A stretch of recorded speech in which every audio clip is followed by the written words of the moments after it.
نیند سے گھبراہٹ محسوس کرے تو یہ دعا پڑھے۔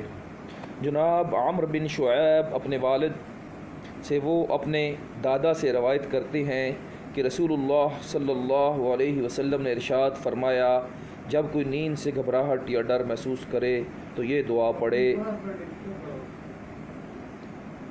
تو وہ ڈر، خوف، شیطانوں کے شر سے محفوظ رہے گا۔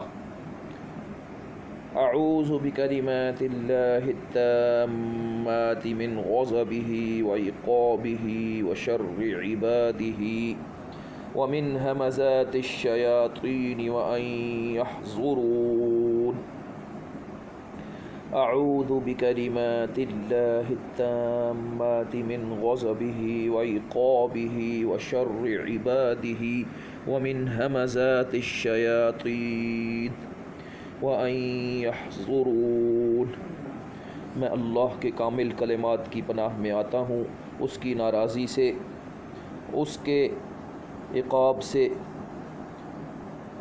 اس کے بندوں کی شرارتوں سے، شیطانوں کے وسوسوں سے، اور اس بات سے کہ وہ میرے پاس حاضر رہیں۔